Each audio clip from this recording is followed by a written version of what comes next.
Nah, Pak Berti kasih mungkin deskripsi dulu, Pak. Seperti apa sih, Pak, dampak perang modern ini? Ya, misalnya di antara Rusia dan Ukraina, Israel, Amerika Serikat, dan Iran sekarang ini terhadap lingkungan alam di bumi kita ini, Pak Berti. Kalau tadinya kepala kita bagaimana kita memanfaatkan bumi ini untuk kepentingan kita. Maka sekarang kita harus berpikir bahwa bumi ini juga membutuhkan kita untuk dirawat. Gitu.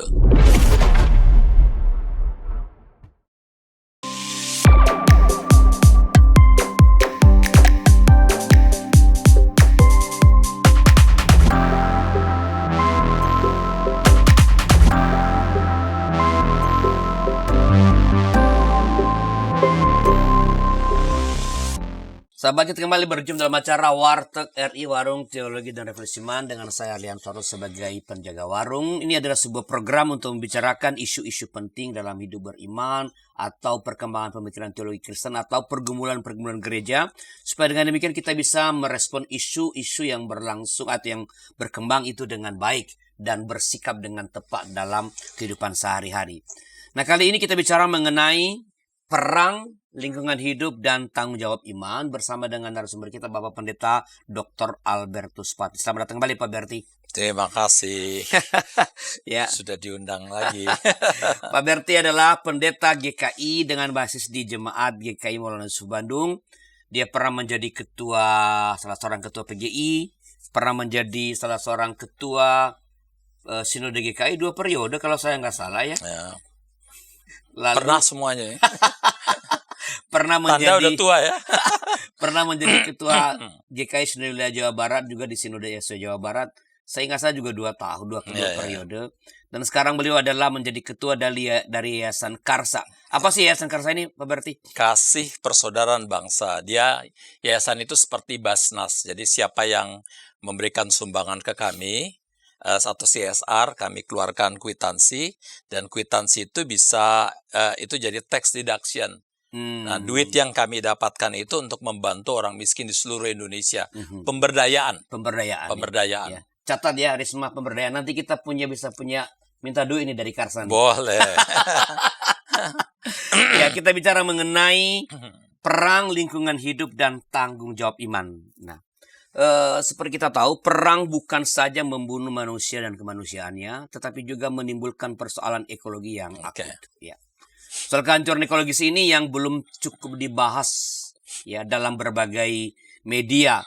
Ya. Padahal ini sangat penting bagi kelanjutan hidup manusia di planet ini.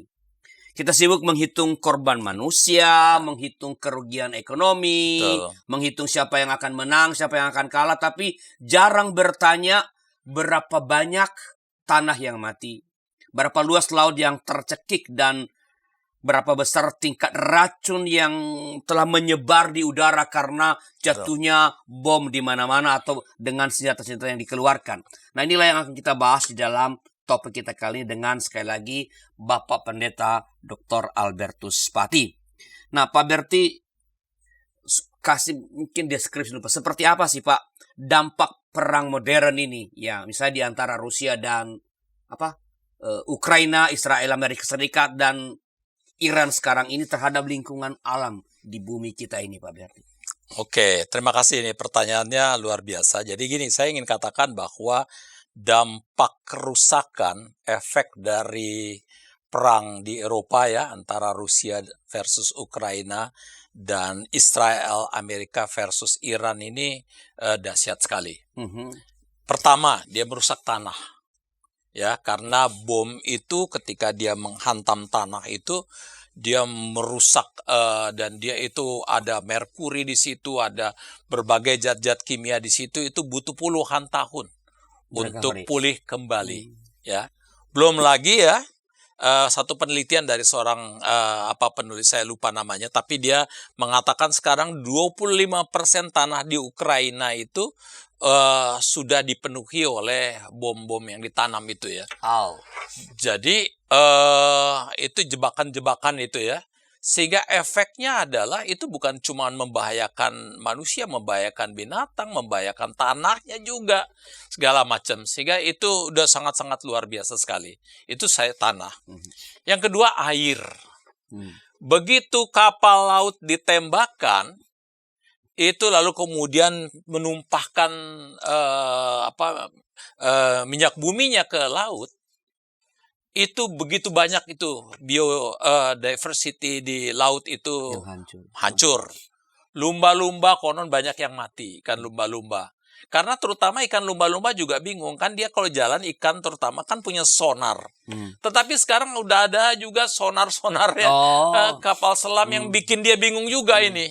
Ini apa yang terjadi dan sebagainya kan gitu. Sehingga memang belum lagi dia nggak bisa membedakan mana yang air yang bersih atau air yang kotor dan sebagainya, dan airnya banyak yang ikan lumba-lumba dan segala macam jenis ikan di sana banyak yang mati ya, biodiversity di laut itu. Itu jadi pertama adalah tanah, kedua adalah air, ketiga udara. Setiap kali bom, asap yang mengepul, yang dibom itu misalnya produksi gas, produksi minyak dan sebagainya, itu naikkan CO2 ke atas dan sebagainya, itu mengotori hampir seluruh bumi. Ini nggak main-main nih, dua peperangan yang sangat besar dan dahsyat itu ya. Sehingga memang itu membuat bumi ini hancur.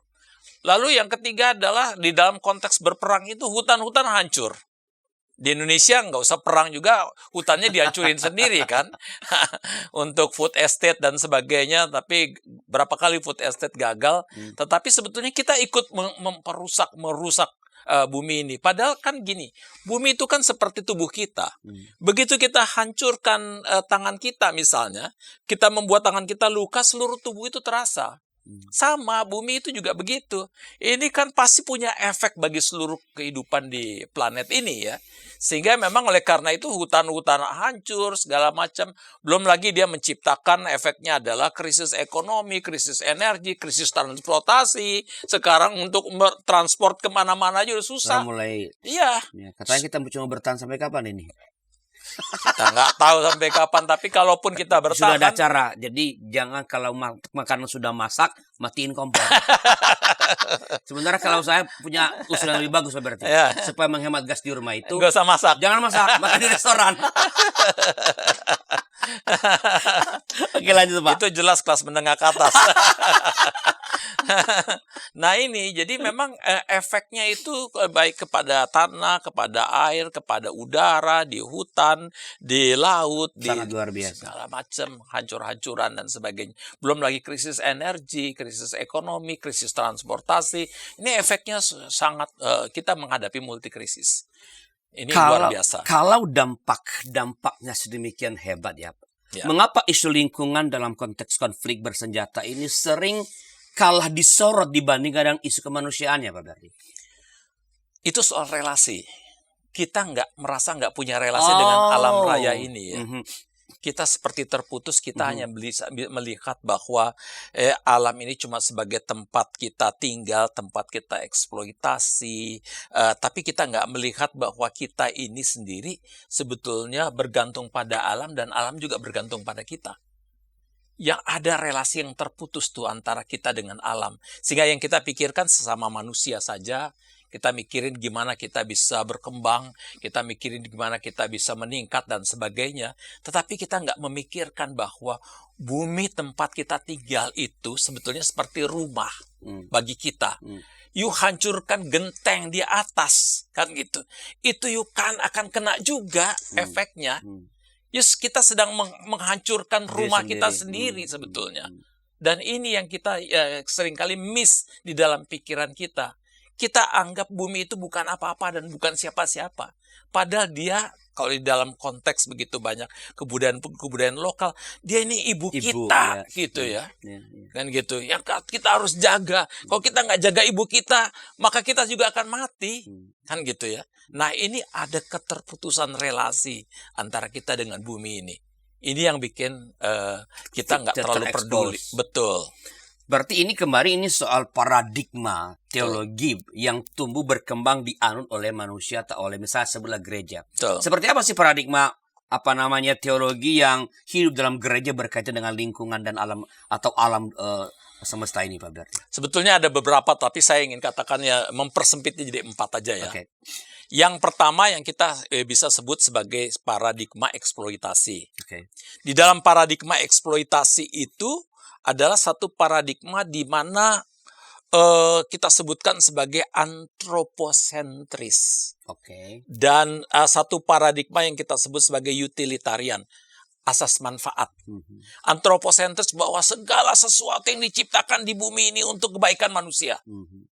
Kan gitu. Pokoknya kita bisa mengeksploitasi habis-habisan sepanjang itu bermanfaat manusia, angkat aja. Kan gitu ya. Dan ini sehingga yang tadi bilang ada keterputusan antara kita dengan bumi ini. Karena kita mau mengeksploitasi dan sebagainya.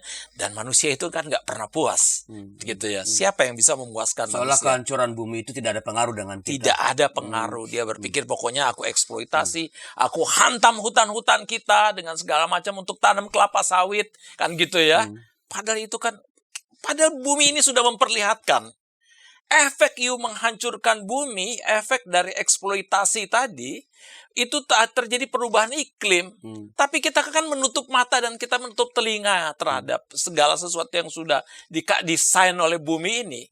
Kita kan nggak peduli. Jadi pada tanda-tanda yang diberikan bumi. Sudah, kita nggak pusing itu segala macam. Sehingga banyak juga efeknya adalah kita sebagai pendeta juga jarang juga jadinya bicara tentang ekologi, ekosistem di dunia lingkungan alam, karena kita juga mengalami keterputusan. Kan teologi kita ini terlalu antroposentrik juga, kan gitu ya, yang berpikir cuma hanya tentang manusia. Itu yang pertama. Yang kedua adalah paradigma yang kita sebut sebagai koeksistensi. Jadi kita udah mulai sadar ini bahwa antara manusia dengan bumi ini ada jaringan yang saling menopang, ya jaringan yang saling mengisi dan melengkapi. Kita butuh memelihara bumi supaya bumi nanti memelihara kita. Itu ada jaringan yang luar biasa sekali. Sehingga memang kita tahu, kita sadar sekali. Ya bumi ini harus kita rawat, kita harus jaga karena kita sendiri bagian dari bumi dan bumi itu bagian dari kita. Hal yang ketiga, itu yang disebut sebagai paradigma penata layanan. Ini khas Kejadian kira-kira. Ini kita diminta oleh Tuhan bukan sekedar tinggal dan mengeksploitasi, tapi memelihara bumi, menjaganya. Kita boleh makan apapun, kita boleh minum apapun, tapi kita mesti jaga supaya dia tetap ada berkesinambungan, berkelanjutan. Betul, berkelanjutan. Jadi ini efek penata layanan. Jadi oleh karena itu bumi ini bukan milikmu, tapi ini adalah sesuatu yang dititipkan oleh Tuhan kepadamu untuk kamu jaga. Karena Tuhan sudah menciptakan bumi ini begitu baik, maka kau harus menjaga supaya tetap baik. Kira-kira gitu ya. Itu adalah paradigma yang kita sebut sebagai penata layanan. Nah, ada satu paradigma terakhir yang kita sebut sebagai ekologi integral. Sebetulnya ekologi integral itu satu paradigma yang kalau boleh dikatakan satu paradigma yang dikeluarkan mendapatkan inspirasi dari pikirannya Paus Fransiskus. Paus Fransiskus pernah menuliskan yang namanya satu traktat atau yang disebut Laudato Si. Nah, di dalam pikiran dia adalah begini. Bumi kita harus punya relasi antara manusia, bumi dan Tuhan. Ya. Relasi itu harus kita jaga. Ya, antara manusia yang mengelola dengan bumi yang dikelola, tetapi juga dengan Tuhan. Apa yang kita kelola itu sebagai tanggung jawab kita kepada Tuhan, kan gitu. Semua itu saling bukan cuman kalau yang kedua ya, yang tadi saya katakan koeksistensi itu cuman manusia dengan bumi, tetapi ini tiga, manusia, bumi dan Tuhan. Apa yang kita lakukan itu betul-betul sebagai ekspresi dari tanggung jawab kita kepada Tuhan. Dan di sini, di dalam Laudato Si ini, hendak dikatakan bahwa ketika kita menghancurkan hutan, menghancurkan bumi ini, itu bukan saja bumi yang dihancurkan, tetapi terutama yang dihancurkan adalah masyarakat kecil, orang miskin. Jadi ketika di Sumatera sana dan Aceh dulu, hancur-hancuran oleh karena banjir bandang yang luar biasa itu, bumi menjerit. Tapi pada saat yang sama, Orang miskin di sana menjerit. Hmm. Jeritan orang miskin adalah jeritan bumi, dan jeritan bumi adalah jeritan orang miskin. Dan pada saat itu Allah juga menjerit. Karena melihat ciptaannya dihancurkan. Itu kira-kira. Jadi ini ada 4 paradigm tadi yang yang justru ada di dalam kehidupan orang Kristen, tapi yang paling akhir itu adalah diinspirasikan oleh Paus Franciscus, Paus yang sebelumnya ya. Memang dia seorang yang pintar dan cerdas sekali. Kalau dilihat dari 4 ya tadi paradigma teologi yang disebutkan itu, paradigma apa yang sekarang paling dominan terutama di masa perang setelah beberapa informasi berikut ini? Para pimpinan gereja di sana-sini mengakui bahwa jangankan warganya atau para pendetanya, mereka sendiri juga tidak begitu tahu karena sesudah menerima dokumennya Taruh di kantor sinode tidak ada upaya untuk sosialisasi. Jadi sama juga kayak masalah bioetika di Indonesia ya, apakah boleh begini, apakah boleh, tapi kita harus bertanya lebih dalam lagi sebagai orang Kristen, apa sikap etis dan apa keputusan etis yang merupakan refleksi daripada visi moral dari iman Kristen. Hadirkan Tuhan sebagai sahabat, bukan hanya sebagai majikan yang di atas atau hakim. Hadirkan Tuhan sebagai sahabat kita juga, yang mau mendengar, mau meraih, yang kamu bisa seadanya dengan dia, yang kamu bisa nikmati kehadirannya. Kalau gereja bisa lakukan itu, apapun alirannya, saya kira Gen Z akan merasa ini rumah. Ternyata masih banyak komunitas kita yang tanpa sadar budaya hierarkis di dunia itu dibawa masuk ke gereja. Bagaimana sikap majelis, sikap anggota jemaat terhadap satpam gereja, terhadap pekerja gereja, itu kita kadang-kala tidak memperlakukannya sebagai sahabat, tapi ya pesuruh aja yang ya udahlah.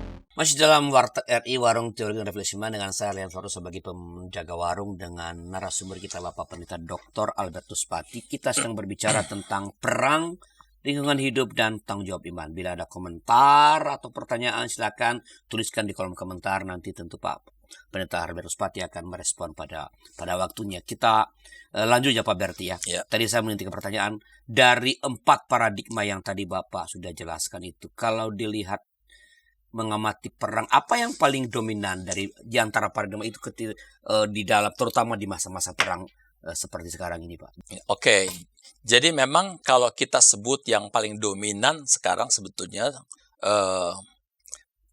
paradigma yang antroposentrik utilitarian yang pertama tadi. Tapi ada sedikit pergeseran nih. Kalau di dalam paradigma antroposentrik yang utilitarian itu tadi kita bicara tentang manusia, ya, yang manusia sebagai pusat. Maka sekarang ini sedikit pergeseran, manusia siapa ini? Kekuasaan politik, ya, yang jadi pusat semua. Jadi yang orang pikirkan bukan hancurnya laut, bukan hancurnya udara, bukan hancurnya tanah, bukan hancurnya lingkungan alam, hutan, dan sebagainya. Yang orang pikirkan sekarang adalah kemenangan. Sepanjang aku bisa menghancurkan lawanku dan aku memperoleh kemenangan, maka aku sukses. Dia nggak pusing dengan hancurnya lingkungan hidup dan sebagainya. Nah, kekuasaan ini terimplementasi di dalam alat-alat perang yang militeristik. Oleh karena itu sebetulnya yang ada sekarang adalah utilitarian yang militeristik sebetulnya. Militeristik juga, militeristik dengan teknologi yang luar biasa. Yang you sambil ngopi hanya mencet, di sana hancur. You nggak perlu lihat hutan yang berantakan, nggak perlu lihat laut yang habis-habisan, lumba-lumba yang mati banyak. You nggak perlu lihat udara tercemar, karena semuanya cuma lihat di screen. You nggak pernah tercium bau darah. Nggak pernah melihat wajah-wajah yang menderita dan mati. Karena you pencet, begitu you pencet selesai, di dalam screen Anda tulisannya eliminated. Udah selesai, dia udah mati. Udah. Jadi bisa sambil ngopi, sambil mencet-mencet, sambil ketawa-ketawa. Tidak ada relasi sama sekali. Dan itu yang terjadi militeristik dengan kecanggihan yang peralatan yang luar biasa, yang sambil mencet-mencet, you nggak perlu terlibat dengan segala macam. Pokoknya orang di sana udah mati. Kan gitu. Jadi ini udah perang modern sekarang, di mana nggak ada keterlibatan emosi lagi. Kan gitu ya. Nah, efeknya bukan saja tidak ada keterlibatan emosi pada korban manusia, bahkan korban alam pun dia nggak lihat. Dia nggak lihat bahwa hasilnya berantakan sekali dunia ini. Dia sedang menghancurkan bumi, tempat di mana dia tinggal ini. Jadi yang sekarang sebetulnya yang sedang berkuasa adalah utilitarian yang militeristik ini. Dan ini apa artinya? Artinya bahwa di balik ini semua sebetulnya kita menghadapi satu krisis yang dahsyat. Krisis apa itu? Bukan sekedar krisis air, krisis udara, atau krisis tanah. Tapi di ujung dari segala sesuatu ini adalah krisis moral. Orang betul-betul udah nggak punya ukuran moral lagi, nggak punya lagi rem. Pokoknya orang sekarang pencet-pencet, bunuh-bunuh segala macam, hancurkan segala sesuatu, karena yang dipikirkan cuma satu, menang. Aku bisa menghancurkan lawan saya, dan sebagainya. Jadi memang kita ini mengalami krisis yang luar biasa. Dan celakanya krisis moral yang luar biasa ini terjadi adalah ketika manusia semakin modern. Manusia merasa dia semakin beradab. Tapi justru semakin beradab, yang terjadi bukannya dia menciptakan alam yang makin baik, bukannya anggaran-anggaran makin bagus, tetapi justru anggaran untuk untuk menjaga pemeliharaan bumi makin banyak, tapi justru anggaran senjata makin melonjak. Ini kan ada satu ironis yang luar biasa di tengah-tengah kehidupan manusia yang mengklaim diri sebagai beradab. Kan gitu.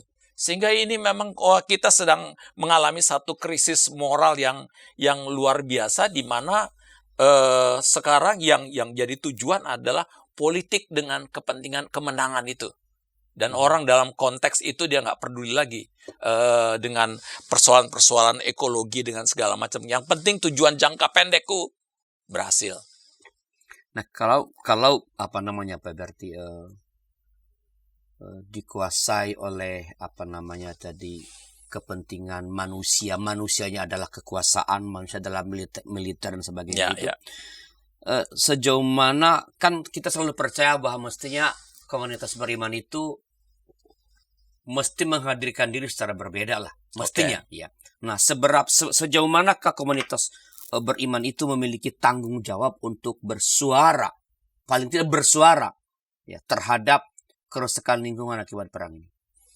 Sepanjang kita sadar bahwa kita itu dipercaya oleh Tuhan untuk memelihara bumi ini, dan oleh karena itu kita harus punya relasi yang baik dengan bumi, dan bumi yang kita punya relasi itu tempat di mana banyak sekali orang-orang lokal, suku-suku lokal dari yang sudah tinggal di sana ribuan tahun. Ya, dan itu juga tanggung jawab kita. Sepanjang kita punya relasi dan tahu kita menaruh empati kepada mereka, maka kita tidak akan segan-segan untuk berbicara atas nama kemanusiaan, atas nama hak asasi manusia bagi mereka. Ya kan, ini bukan, sekali lagi, ini bukan cuma persoalan manusia, tapi persoalan bumi ini. Ketika kita punya relasi dengan bumi dan kita tahu bahwa ketika kita menghancurkan bumi, kita sedang menghancurkan kehidupan kita sendiri dan generasi mendatang. Kita mewariskan apa kepada generasi mendatang ketika bumi ini sudah hancur baur? Ketika hutan-hutan tidak ada. Ketika seluruh binatang menjadi binatang langka. Ya, dulu orang bisa ketemu singa di mana-mana dan sebagainya. Sekarang itu singa harimau, gajah, semua udah jadi binatang langka. Dan akan makin langka terus, karena hutan-hutan udah makin kita hancurkan. Melalui perang-perang ini berapa banyak burung yang migrasi ke tempat lain. Ya, berapa banyak biodiversity yang kita musnahkan itu. Semua menjadi langka. Selama ini kita mendapatkan obat-obatan itu dari tumbuh-tumbuhan yang ada di hutan. Kita sedang membunuh sendiri sumber obat-obatan kita, kan gitu. Jadi memang sebetulnya sepanjang kita punya relasi dan kita tahu tanggung jawab kita adalah bukan sekedar untuk ke manusia, tapi juga untuk alam ini, bahwa sepanjang kita sadar bahwa kita sebagai manusia memiliki yang namanya ecological sin. Ini kita dosa ekologis ada dalam diri kita. Oleh karena itu kita mesti punya yang namanya ecological conversion, yaitu ya pertobatan ekologis. Dan itu harus kita miliki sebetulnya. Kan gitu. Kita harus miliki itu. Kalau enggak sebelum terlambat, sebelum bumi bilang you bertobat tapi saya udah capek. Selesailah kita semua. Nah, kan mestinya ketika saya masih percaya bahwa kalau agama itu berjalan dengan atau bekerja dengan baik sesuai dengan hakikatnya, maka mestinya kerusakan-kerusakan lingkungan, upaya menjaga atau melakukan sebutlah pemulihan kembali semesta yang telah rusak ini dapat berjalan dengan baik. Tapi tadi Pak Berti di awal kan mengatakan bahwa para pendeta juga jarang ngomong tentang keselamatan bagi semesta, bagi bumi ini. Apa yang bisa dilakukan kalau para pemimpin agama, apa yang bisa diharapkan dari komunitas beriman kalau para pemimpin agama sendiri tidak memiliki kesadaran karena tadi keterpisahannya juga dengan bumi, dengan lingkungan, Pak Berti? Iya, itu yang saya katakan bahwa seringkali kita semua hanya berpikir jangka pendek. Gimana supaya jumlah orang makin banyak, misalnya ya. Kolektor makin banyak juga, misalnya ya. Itu juga penting. Ya penting, itu semua. Tidak disalahkan untuk penting. Tapi sekarang kan kita harus berpikir yang jauh lebih penting juga dari itu. Bahwa menjaga bumi yang Tuhan ciptakan, yang Tuhan titipkan juga untuk kita. Kan gitu ya. Sehingga oleh karena itu di dalam konteks ini yang saya katakan, kita perlu yang namanya pertobatan ekologis ini. Kenapa? Ini kita sedang hidup di mana manusia sedang mengeksploitasi sesama manusia, mengeksploitasi bumi, alam raya, semuanya jadi barang langka sekarang dan sebagainya. Yang terjadi sekarang teologi kematian. Kita mesti ubah ini menjadi satu teologi kehidupan. Teologi di mana kita tidak mengorbankan yang lain untuk kepentingan kita. Sebaliknya, kita berkorban untuk kepentingan semua. Kita bukan hadir untuk mendominasi, tapi kita hadir untuk melayani. Nah, disitulah panggilan kita sebagai orang Kristen. Kita bukan hadir di sini, bukan untuk sekedar melakukan segala sesuatu untuk kepentingan kita pribadi. Tapi kita harus berpikir lebih luas, bahwa bumi ini pun adalah bumi yang Tuhan titipkan kepada kita. Oleh karena itu menurut saya, para pendeta ini termasuk yang mesti mengalami yang namanya pertobatan ekologis. Ya, mulai banyak bicara lah tentang ekologi yang makin rusak ini. Jadi sekali lagi yang tadi pembangunan gedung atau kolektor itu penting, tapi ada juga sekarang ini dunia sedang krisis luar biasa, krisis alam. Bukankah tadi saya udah bilang bahwa sudah ada musim yang sudah bertukar-tukar nggak jelas dengan segala macam. Sekarang aja sampai hari ini masih ada salju di Amerika, coba bayangkan. Ini kan lucu dan aneh kan gitu ya. Oleh karena itu di dalam konteks yang sekarang kita mesti berpikir gimana untuk kepentingan bumi ini, kepentingan kita, kepentingan juga generasi mendatang. Kita harus juga banyak bicara tentang pentingnya menjaga dan merawat bumi yang Tuhan titipkan kepada kita. Kalau gerakan masyarakat Pak Berti, kan tadi kita bicarakan ini berkaitan dengan perang ya, kerusakan alam yang tadi Pak Berti bilang tanah mati, air, udara semua hancur karena perang. Apa yang bisa dilakukan oleh masyarakat sipil atau umat beragama bersama-sama di seluruh dunia ini agar kekuatan masyarakat itu bergerak begitu rupa sehingga mendesaklah misalnya para pemimpin-pemimpin itu menghentikan perang? Atau apakah itu karena ini menyangkut keselamatan seluruh masyarakat, punya jadi legal standing nggak masyarakat sipil untuk menggugat penghentian perang karena itu akan membunuh kita semua? Bisa. Kan mestinya kita juga menyuarakan semua bahwa berhentilah dengan perang itu karena perang menghancurkan.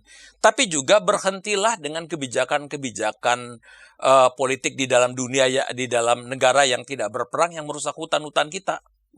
Karena merusak hutan kita juga berarti menyingkirkan masyarakat lokal yang tinggal di sana. Berarti menghancurkan biodiversity yang kita miliki. Itu berarti membuat bumi akan makin panas. Kan kita juga harus mengatakan itu. Kita harus mengkritik di sini bukan karena kita tidak suka, mengkritik karena kita tahu inilah bagian dari keselamatan yang harus kita jaga. Keselamatan bukan untuk kita sekarang, keselamatan untuk generasi mendatang. Kan gitu ya. Karena apa? Hutan itu juga kan fungsinya memberikan kepada kita O2. Begitu kita sendiri putuskan O2 itu, hutan-hutan itu, kita seperti sedang menggunting infus yang diberikan kepada kita itu. Matilah kita ini sendiri. Kan gitu. Jadi oleh karena itu, sekali lagi di dalam kecenderungan ecocide ini ya, pembunuhan terhadap bumi ini, yang artinya nanti ujungnya adalah kematian kita juga, maka kita harus mulai menyuarakan ini, dan bukan cuma menyuarakan, bicaralah juga dengan pemerintah supaya kebijakan-kebijakan ini kebijakan yang lebih menjaga sustainability of the environment kita gitu. Iya. Ya, kemarin kan ketika ke Papua itu kan udah seruan dengan mengatakan kita membuka hutan-hutan Papua untuk lumbung beras nasional. Betul. Pada saat yang sama kita menghancurkan lumbung orang Papua dalam merusak itu. Betul. Ya, jadi mereka makan ubi, sekarang kita mau bikin beras, gimana kan gitu ya. Oke, Pak Berti, ini pertanyaan terakhir saya, Pak. Di tengah krisis moral tadi kan soal perang, soal kekuasaan, Ya. ya, yang mengakibatkan rusaknya lingkungan alam, ya, termasuk perang diantaranya itu yang merusak bukan hanya manusia tapi alam itu. Sikap moral etis yang bagaimana yang harusnya kita miliki? Ada beberapa ya.